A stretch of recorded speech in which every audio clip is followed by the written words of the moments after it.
মদিনাবাসীর আমলটাও একটা দলিল, এই কথা বলতেন। কে বলতেন এটা? ইমাম মালিক বলছেন মদিনাবাসীর আমলটাও একটা দলিল।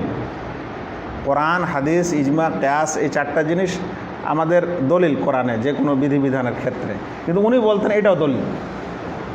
যদিও অনেক ওলামা উনার এই কথা মানেননি, বিপরীত করেছেন। কেন উনি এই কথা বলতেন? তার কথার যুক্তি ছিল, বিরাট যুক্তি ছিল যে মদিনায় আমাদের নবী ছিলেন, আর মদিনাবাসীরাই নবীর সাথে ছিলেন, মানে সাহাবিরা। আর ওই সাহাবিদের আওলাদ হচ্ছে তাবেইরা, আর তিনি তাবেই ছিলেন। তার মানে উনি আর নবীর মাঝামাঝি একটা প্রজন্মের গ্যাপ।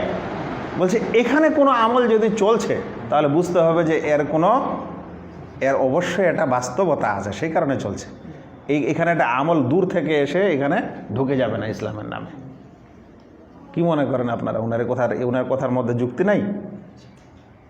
তো সেই জন্য এই কথাটা একটা মনে রাখবেন, যদি উম্মতের ওলামারা, মানে উম্মত বলতে আমি উম্মতে ইসলামী আহলুস সুন্নাহর কথা বলছি, বেদাতীদের কথা না, তাদের মাঝে যদি একটা আমল ধারাবাহিকভাবে যুগ যুগ ধরে আমাদের মাঝে চলে আসে, আর সেই আমল যদি পৃথিবীর সকল মুসলমান আহলুস সুন্নাহরা করতে থাকে, তাহলে সেটারও একটা বাস্তবতা থাকে।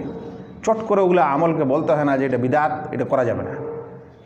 এটা হচ্ছে ছোট জ্ঞানের কথা। কেন?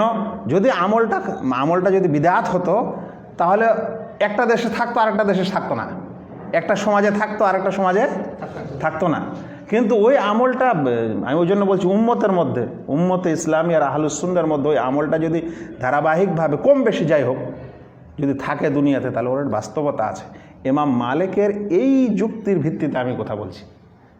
এই কারণে এটাও একটা আমাদের বোঝার উচিত যে দলিল প্রমাণ জানবেন পরের কথা, কিন্তু এই যে ধারাবাহিকভাবে এই জিনিসটা চলে আসছে আরবদের মধ্যেও, আজমদের মধ্যেও, ভারতবাসীদের মধ্যেও, তার মানে যে একটা বাস্তবতা আছে। এগুলো তো চট করে হাত দিয়ে দুই একটা দলিল পড়াশোনা করে খণ্ডন করা উচিত না।